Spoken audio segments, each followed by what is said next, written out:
High everyone, welcome to another video. Abul আবিয়ারের নতুন একটা ভিডিওতে আপনাদের প্রত্যেককে স্বাগত জানাই। আজকের ভিডিওতে যে বিষয়টা আপনাদেরকে দেখাবো সেই বিষয়টা হচ্ছে যে পাখির ব্রিডিং সিজনে আমাদের কি কি ভেজিটেবল, কি কি ফ্রুটস এবং কি কি শোক সিড আমাদের দেওয়া উচিত এবং কেমনভাবে ক্লিনিংটা আমাদের রাখতে হবে সেই বিষয়টা আজকের এই ভিডিওতে আপনাদের সঙ্গে তুলে ধরবো। তো চলুন বেশি দেরি না করে ভিডিওটিকে শুরু করি। তার আগে আপনার কাছে ছোট্ট রিকোয়েস্ট, যদি চ্যানেলে প্রথমবার হয়ে থাকেন তাহলে অবশ্যই চ্যানেলটিকে সাবস্ক্রাইব করে আমাদের পাশে থাকবেন। আর যারা ফেসবুক থেকে দেখছেন তারা অবশ্যই কিন্তু পেজটাকে ফলো করতে ভুলবেন না। তো চলুন দেখাও বন্ধুরা, এখানে অ্যালবিনো ককাটেল এবং অ্যালবিনো স্প্লিট ককাটেলের পেয়ার আছে, ওরা এগ লে করেছে। তো ওদেরকে যে ভেজিটেবলটা আমি দিয়েছি সেটা আপনারা ভালো করে লক্ষ্য করুন। আপনাদেরকে আমি কেজের ভিতরে নিয়ে গিয়ে দেখাই। যেটা এদের মধ্যে আছে সেটা হচ্ছে গাজর, তারপরে হচ্ছে বিট, তারপরে হচ্ছে গম, তারপরে হচ্ছে ছোলা। তো এই জিনিসগুলো এবং তার সঙ্গে আছে ভেজিটেবলের মধ্যে আপনার আছে বিনস আছে। তো এই জিনিসগুলোই রেগুলার বেসিসে আমি দিই। দেখুন কত ভালোভাবে নিচের ককাটেলটা খাচ্ছে। দেখুন ভালো করে লক্ষ্য করুন, নিচের ককাটেল তারা কিন্তু খাচ্ছে, ভেজিটেবলও খাচ্ছে। এরা এখনো বেরোয়নি। এখানে আপনারা আছে ফিশার অফলাইন ফিমেল আর পারব্লু ফিশার মেল। তো এরাও এখন ভিডিওর জন্য কিন্তু আসছে না কাতে। আর এখানে আছে ব্লু অফলাইন, তার সঙ্গে আছে গ্রিন ফিশার ইউইং অফলাইন। আপনাদেরকে আমি দেখানোর চেষ্টা, এ কিন্তু এগ ইনকিউবেট করছে, ঠিক আছে। তো তার জন্যই এ এখনো বেরোয়নি। ককাটেলগুলো দেখুন, গ্রিডও এটা কিন্তু দেওয়ার দরকার আছে। এখানে ভালো করে লক্ষ্য করুন, এর মধ্যে কিন্তু গ্রিডও দেয়া আছে। ওরা তো ভেজিটেবল খাচ্ছেই, তার সঙ্গে গ্রিডটাও কিন্তু আপনাদের দরকার। এবং এখানে সানোগুলো দেখুন, এরা আপেল এদেরকে দিয়েছি আমি, আপনাদেরকে আমি ভালো করে দেখাই। এদেরকে দিয়েছি গাজর, বিনস, তারপরে হচ্ছে আপেল, তারপরে আছে বিট আছে। এবং এরা ক্যামেরা দেখে কেন ওপরে চলে আসছে দেখুন। তিনটেই টেম করা আছে। এদেরকে ছাড়া হয় খুবই কম, সময় যখন পাই তখন ছাড়ি। একদম একদিনের বাচ্চা থেকে আরম্ভ করে এদেরকে টেম করে মোটামুটি এখন প্রায় এদের বয়স প্রায় কাছাকাছি, হ্যাঁ দেখতে গেলে 8 মাসের কাছাকাছি হবে এদের বয়স। আগের থেকে কালার অনেকটা চেঞ্জ হয়েছে, আপনাদেরকে দেখাই। পিছনের কালার চেঞ্জ হয়েছে, সব কেন ঘুরছে দেখুন।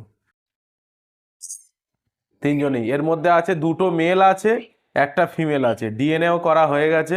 কালার আস্তে আস্তে চেঞ্জ হচ্ছে। আর এখানে বন্ধুরা দেখুন, এখানে আছে অ্যালবিনো ককাটেলের বেবি।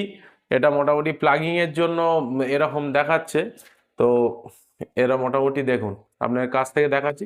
প্লাগিংটা মোটামুটি 10 দিন থেকে 12 দিনের মধ্যেই মোটামুটি একদম ক্লিয়ার হয়ে যাবে।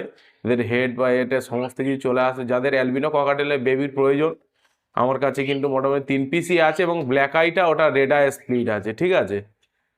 তো এবং এরা কিন্তু সফট ফুড খুবই কম খায়, যার জন্য এদেরকে শুধুই আমি এই সিড দিয়ে রেখেছি, ব্ল্যাক সিড দিয়েছি, তার সঙ্গে কাংনি দানা, আর তার সঙ্গে আছে কেনারি। এদেরকে আর অন্য কিছু দেয়া হয়নি। আর এদিকে দেখুন, আপনারা তো জানেনই চিকু আছে। হ্যালো চিকু, হ্যালো। চিকুকে একটু বের করা যাক, আপনাদেরকে একটু দেখাই। দেখুন ওখানে চলে আসবে।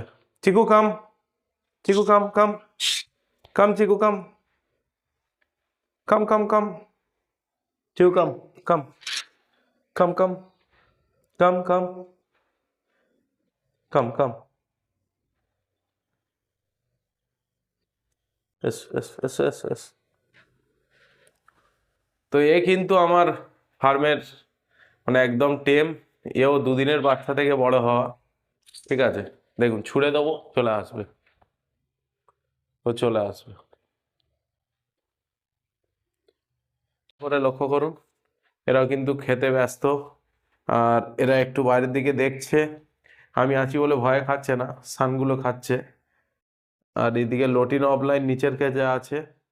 তো বন্ধুরা মোটামুটি এই ভেজিটেবলগুলোই আমি রেগুলার দিই। আপনাদেরকে দেখানোর মেন উদ্দেশ্য হলো যে আপনারা যাতে সঠিকভাবে পাখিদেরকে রেগুলার বেসিসে ভেজিটেবল এবং সফট ফুড যদি ঠিকঠাকভাবে এগ ফুড দিতে পারেন, তাহলে আপনার ব্রিডিং কিন্তু এবছরও 2025 সালেও আপনি ভালো ফলাফল পাবেন।